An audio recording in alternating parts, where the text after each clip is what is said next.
There is a building in front of you right now. You have walked past structures like it your entire life.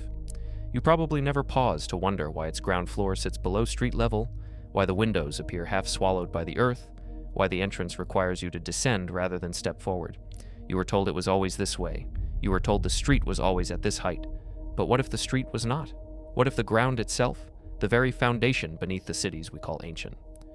Arrived after the buildings were already standing? What if we are not the authors of this world, but its inheritors, walking streets we never raised, living inside? Walls we cannot fully account for, told with extraordinary confidence and remarkably little evidence that people just like us constructed all of it from nothing? Here is the claim. It is straightforward, and once it lands, it will not leave you. Somebody buried the world and then told us we built it. Let me begin not with a theory, but with a pattern.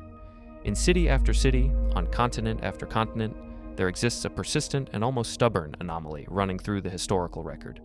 Buildings whose ground floors sit beneath the current street level, doorways that open into what is now called a basement, windows that were clearly designed by whoever built them to admit natural light at street level but now face only walls of compacted earth and fill of undetermined origin.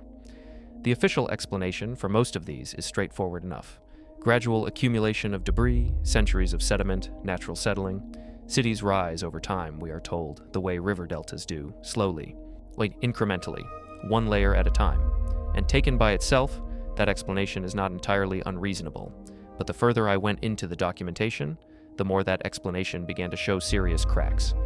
Because here is what gradual accumulation does not explain: the uniformity of it, the speed, the near simultaneous appearance of this phenomenon across cities that should have had no meaningful contact with one another. Cities divided by oceans, by mountain ranges, by centuries of apparent cultural isolation, all displaying the same pattern, all within the same approximate historical window. That is not accumulation. That is an event. In Chicago, something extraordinary occurred in the second half of the 19th century. The city was raised, physically lifted, the entire downtown grid, buildings, streets, and all underlying infrastructure was elevated by as much as 12 feet in certain sections. This is documented. Engineers wrote about it in detail. George Pullman, who later became known for his railroad cars, was involved in the mechanics of hoisting entire city blocks using synchronized jack screws turned in unison by hundreds of laborers. The official reason provided was sanitation. The city's drainage situation had become catastrophic. Sewage could not flow because the streets were too flat and too low. The solution, apparently obvious to the engineers of the 1850s, was simply to raise everything. Now, I want you to sit with that for a moment. The city was too low, the streets needed to be brought up, not the buildings demolished and reconstructed at a higher elevation, not a new city designed from the beginning on raised ground. No. The existing structures, some of them brick, were mechanically lifted, new foundations were slid beneath them, and the surrounding grade was elevated to correspond. This raises a simple but critical question.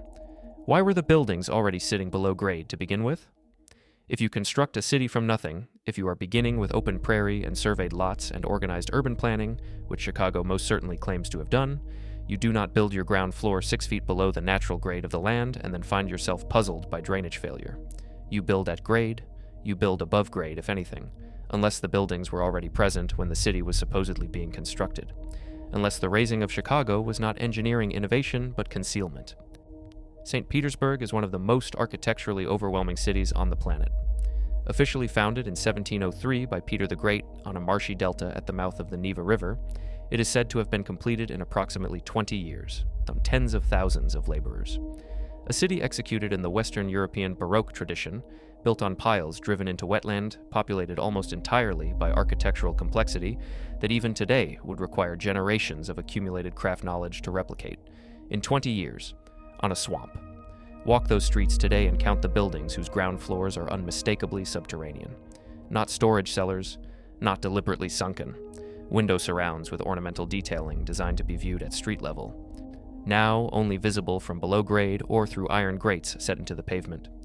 Grand entrance arches that open downward by 3 steps rather than level or upward.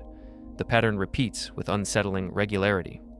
The deeper I pushed into the documentation, old survey maps, pre-revolutionary architectural journals, municipal census records, the more the silence became overwhelming. There are almost no construction records, not the kind you would reasonably expect from one of history's most ambitious building campaigns. No contractor logs, no material procurement records at the scale the architecture demands, no workforce casualty records, though we are told the human cost was enormous. What there is the city, fully realized, inexplicably complex, already partially below grade at its supposed founding. And here is the strangest part. When you ask why so many of St. Petersburg's ground floors are buried, the answer provided is consistent and oddly uniform. Flooding. The Neva floods, the delta accumulates, the city sank. Into itself. Into the piles it was supposedly driven onto. Or was it already partially submerged when it was found? If this is new to you, consider sharing it with someone who asks the same questions you do. This kind of pattern recognition does not survive in isolation. Let me introduce a term: mud flood. It is not a scientific designation. You will not find it under that name in geological literature. What you will find, if you look, is evidence consistent with what the term describes. A rapid, large-scale inundation not of clear water, but of liquefied sediment. Mud. The kind of event that does not merely saturate a landscape, but buries it. That deposits meters of silted material across hundreds or thousands of square kilometers in a period too brief for the stratigraphy to reflect the gradual layering we associate with normal sedimentary processes. Does this kind of thing happen? Yes. We call them lahars when they follow volcanic eruptions. We call them debris flows when they follow earthquakes. We call them alluvial events when they follow glacial melt. We have documented them in the geological record with considerable frequency. But those are local, regional at most. What the pattern in the architectural record appears to suggest, and I use that word deliberately because I am not making a claim but following a pattern, is something of an entirely different order, something hemispheric, possibly worldwide. Consider the timeline as it appears in city after city. Between approximately 1750 and 1850, there is a peculiar clustering of events. Cities described as newly founded, cities described as rebuilt after catastrophic fires, cities described as rapidly expanding during the period called the Industrial Revolution. And threaded through all of it, persistently, if you look for it, a buried layer. A ground floor that should not be underground. Not in one city, not in two, but in Paris, in London, in Vienna, in Moscow, in Cairo, in Delhi, in Istanbul, in Philadelphia, in Boston, in Cincinnati. The same anomaly presenting itself with almost mechanical consistency. The evidence points to something considerably larger occurring than the official account acknowledges. Let me widen the frame, because this is not exclusively a European phenomenon. In what is now Pakistan, the ruins of Mohenjo-Daro reveal a civilization of staggering urban sophistication. Grid-planned streets, standardized brick dimensions, covered drainage systems, multi-story structures dated by mainstream archaeology to approximately 2500 BC. What mainstream archaeology tends not to dwell on is how many of those structures are partially or significantly submerged beneath the current ground surface. How many excavation shafts have revealed intact lower floors sealed by compacted silts that show no evidence of prolonged occupation before burial? The burial was not gradual. The stratigraphy does not support gradual. The burial was rapid. In Egypt, the Great Sphinx shows well-documented evidence of water erosion across its body. Vertical channels inconsistent with wind-blown sand, far more consistent with prolonged or intense water exposure. Geologist Robert Schoch documented this in the early 1990s and was largely dismissed by mainstream Egyptology. But the erosion is there. It does not care whether it is dismissed. In Turkey, at Göbekli Tepe, the site that fundamentally disrupted the accepted timeline of human civilization when it was excavated in the 1990s, the structures were intentionally buried, deliberately covered with fill. Why? No one knows with certainty. The official explanation is ritual. The evidence for that explanation is largely circular. But the burial itself is not in question, and here is where it becomes genuinely impossible to set aside. In nearly every major civilization we designate as ancient, there exists a flood narrative, not a rain narrative.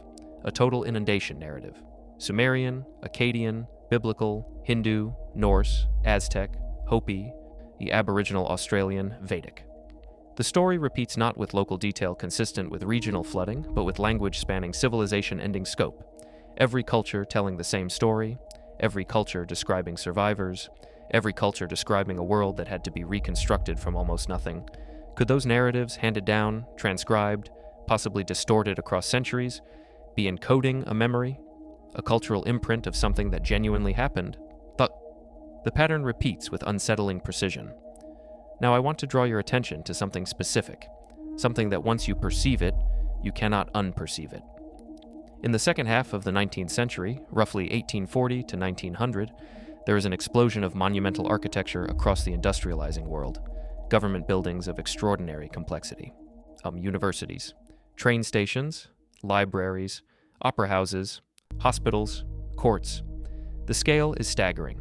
The ornamentation, columns, carved reliefs, vaulted ceilings, decorative ironwork, sculpted stone facades, is the kind that today would demand decades of planning, years of execution, and workforces of specialists whose skills require generations to develop. These buildings are attributed to what we might loosely describe as the age of the horse and cart. Pre-electrical, pre-crane, pre-power tool. Workers with hand chisels and animal-drawn wagons, architects drafting on paper with T-squares, communication conducted by letter, and yet the construction timelines given in official records are routinely extraordinary. Consider the 1893 World's Columbian Exposition in Chicago.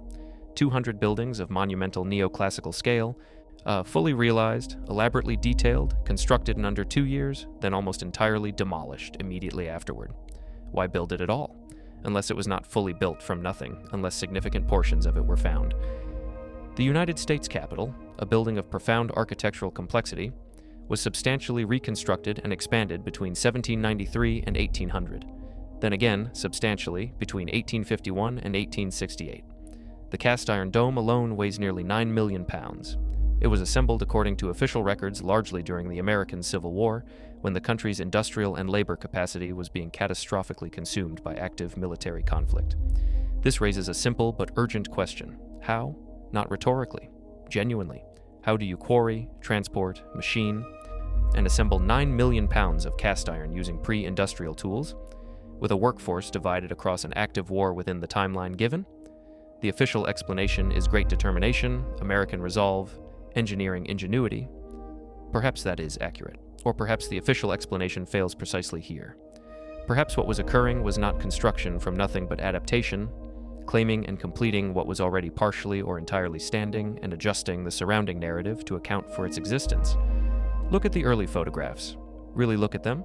The cities captured in images from the 1850s and 1860s. Cities supposedly only decades old, supposedly carved from frontier conditions within living memory, already possess the architectural vocabulary of ancient capitals. Like the scale is wrong for the population sizes documented. The ornamentation is wrong for the claimed workforce. The uniformity of civic aesthetic across cities that had at most sporadic communication with one another is wrong for independent development. Boston, Philadelphia, Cincinnati, Chicago, St. Louis, separated by days of travel in the mid-19th century, populated largely by recent immigrants with no shared architectural tradition, and yet they built simultaneously in the same ornate neoclassical vocabulary at the same monumental scale with the same technical precision. Not similar, not influenced by, identical in approach, in vocabulary, in technical standard. The coordination problem is staggering when you examine it directly. The further I pushed into the dates, the more the official narrative struggled to hold its shape. Was there a shared tradition, an inherited template, a pre-existing infrastructure that arriving populations discovered, documented as newly constructed, and occupied as their own? I am not asserting that. I am asking what else accounts for the coordination. Here is what the record shows when you examine mid to late 19th century urban history with genuinely fresh eyes. Between approximately 1850 and 1910, an extraordinary number of major cities experienced catastrophic fires, not ordinary urban fires. Conflagrations, Chicago 1871, Boston 1872, Seattle 1889, Jacksonville 1901, San Francisco 1906, Baltimore 1904, London had its Great Fire in 1666, Moscow burned in 1812, Constantinople burned repeatedly throughout the 19th century, city after city after city, and in every case, what follows is reconstruction. One rapid reconstruction, in most cases within a decade, reconstruction that somehow produces grander, more architecturally sophisticated cities than existed before the fires. As if the fire was not a setback, but an opportunity. As if the builders were not grieving what was lost, but improving upon what remained, or concealing what was buried. In San Francisco, the 1906 earthquake and fire destroyed the surface city almost entirely. What emerged in the decade that followed was a thoroughly modern, expanded, rationalized urban grid. And underneath that grid, beneath the new foundations poured after 1906, there are in places architectural remnants inconsistent with the city's official founding date of 1849, brick vaults, tiled floors, iron frameworks, structures that predate the gold rush, that predate the settlement, one that predate, apparently, the city that was supposedly established there. Not all of these remnants are well documented. Many appear as passing references in contractor reports and are never followed up. Some surface in local newspaper notices from the Reconstruction era, noted with mild curiosity and then left behind. The silence is deafening. Not necessarily active suppression, perhaps something more diffuse and more disturbing. A collective cultural decision not to ask the question. A shared agreement, conscious or not, to accept the provided story and refrain from pulling at its threads. Because here is the uncomfortable implication of pulling at those threads. If the buildings were already there, if the cities were inherited rather than constructed, then the question becomes not how they were built, but who built them and when. What became of those who built them? And if you have been watching this channel, you already know the name that keeps appearing at the center of that question. Tartaria. Not a confirmed empire, not a verified dynasty, but something. A presence on maps that subsequently disappeared, a geographic designation that was quietly retired, a civilization-sized blank space in the official record. The architecture we have been discussing, the ornate, the monumental, the technically inexplicable, may be its fingerprint. Buildings too sophisticated for the timeline we are given, maps that showed it and then did not. A cartographic erasure so thorough it resembles not revision but deletion. If Tartaria was real, if it was advanced and connected at a worldwide scale and deliberately removed from the record, then the mud flood was not simply a natural catastrophe, it was the mechanism of its disappearance. And that is where the mud flood, or whatever we choose to call this event, re-enters the picture. Not as a curiosity, not as a geological footnote, but as a mechanism, a reset. The event by which an entire civilization was not merely destroyed, but overwritten.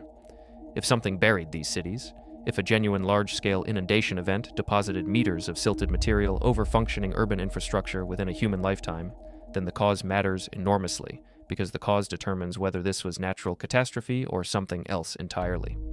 The natural case is not without support. We know the early 19th century was a period of significant climatic disruption. The 1815 eruption of Mount Tambora in Indonesia was the largest volcanic eruption in recorded history, triggering what became known as the Year Without a Summer in 1816.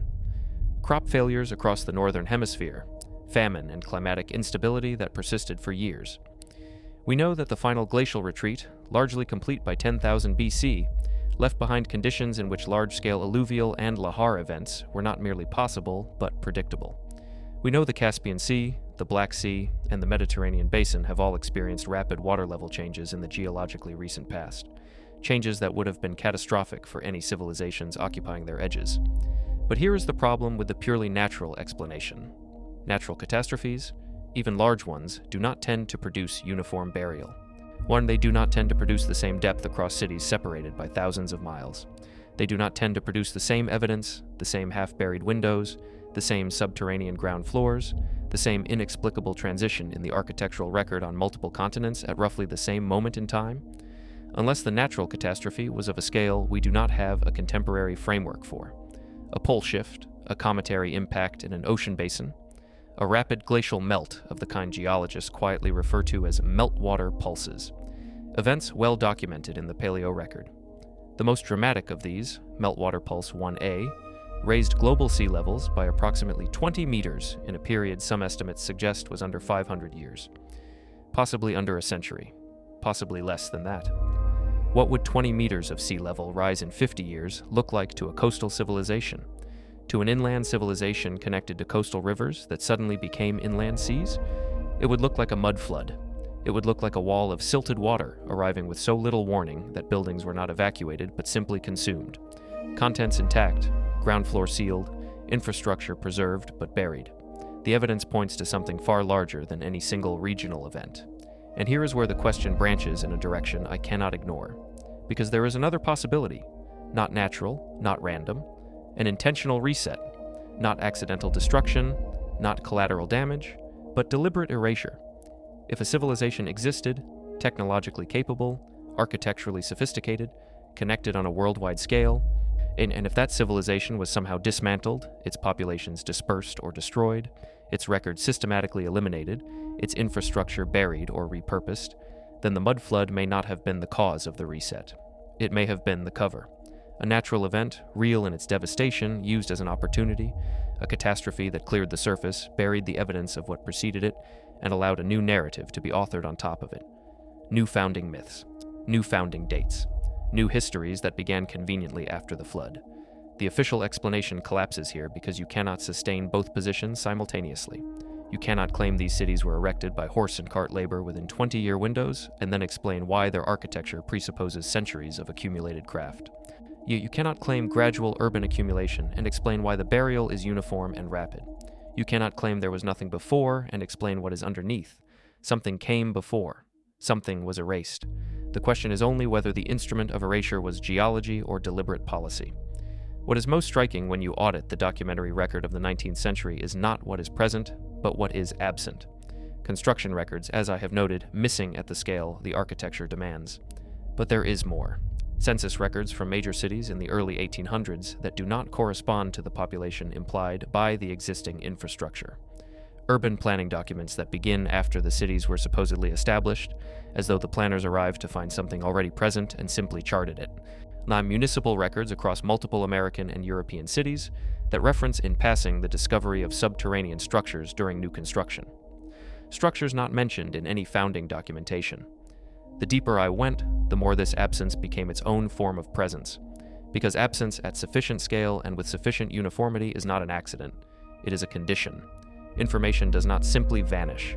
Not at this scale, not uniformly, not across nations that were at the time competing powers with every incentive to preserve their own distinct historical records, unless something else was operating, a process distributed and persistent, of editorial revision, of institutional forgetting. Not necessarily a single actor, not necessarily a conspiracy in the conventional sense, but a shared cultural project, in perhaps largely unconscious, of simplifying the past into a story that could be managed, taught, and used.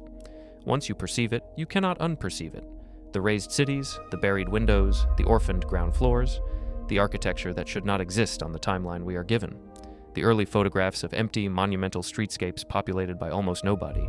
The fires that erased and rebuilt. The records that were never kept. The questions that were never asked. This is not fringe material. This is the photographic record.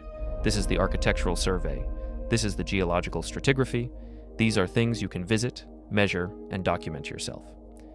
I want to leave you not with an answer, but with a question. If there was a civilization before ours, not mythical, not fantastic, but simply prior, simply more advanced, so simply erased, what did it understand that we do not?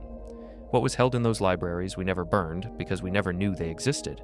What was contained in those sealed ground floors filled with mud that we poured concrete over during the rebuilding? What does it mean to inherit a world and not know it?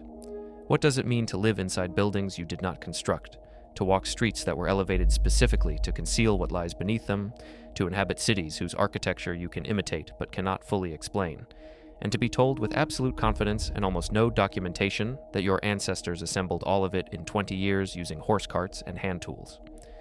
The losses here are not merely architectural. They are not merely historical. They are epistemic. We may have lost entire categories of understanding.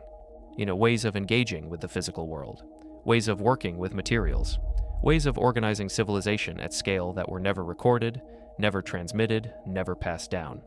Because the people who held that knowledge were, in some event or sequence of events, simply gone. Not displaced, not gradually absorbed, not slowly forgotten. Gone. Rapidly. Thoroughly. And in their place, us, arriving at cities we called new, inheriting infrastructure we claimed as ours. Writing histories that began, for all of them, after the flood. The mud covered it, the fires erased it. The records were not preserved or were lost or were revised into something manageable, something that fit the story that needed to be told. And the buildings remain, patient, half-buried, their ground floors dark and full of silt, their cornices sitting at street level or designed to be seen from the outside, still waiting for a street that will never return to its original height. I do not know what happened. I do not know when, or at what scale, or whether the hands that covered it were natural or deliberate. But I know the ground is not where it should be, and I know we have never fully asked why.